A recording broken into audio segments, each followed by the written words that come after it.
Imagine finding a body that has been hidden for 430,000 years.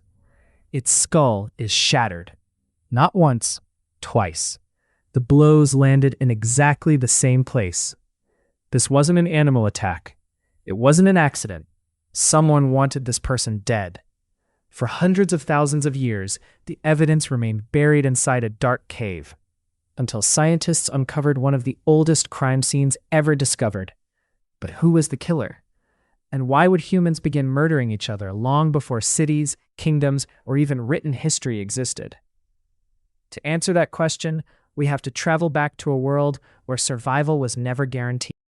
Around 430,000 years ago, Europe looked nothing like it does today. Small groups of early humans lived in forests, mountains, and caves. Every day was a struggle to survive.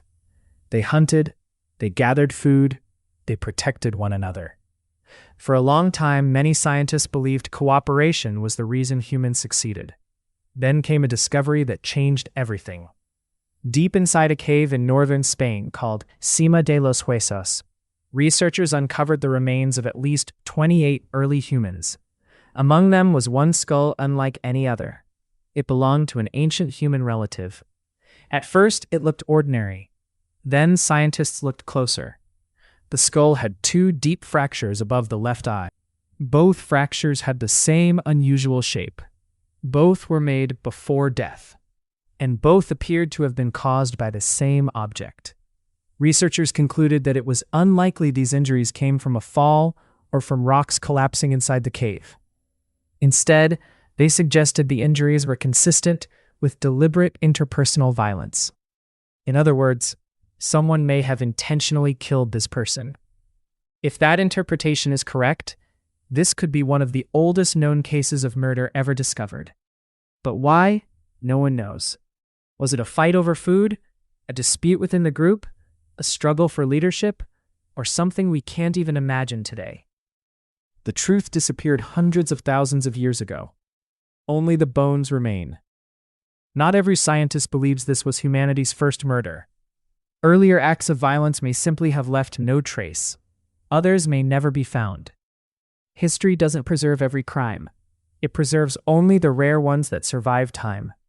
What makes this discovery so remarkable isn't just the age of the skull. It's what it reveals about us. The same species capable of cooperation was also capable of conflict. The hands that built tools could also become weapons. Violence may not have begun with civilizations. It may be far older. But so is compassion. The same archaeological record that shows injuries also shows evidence that early humans cared for sick and injured members of their groups.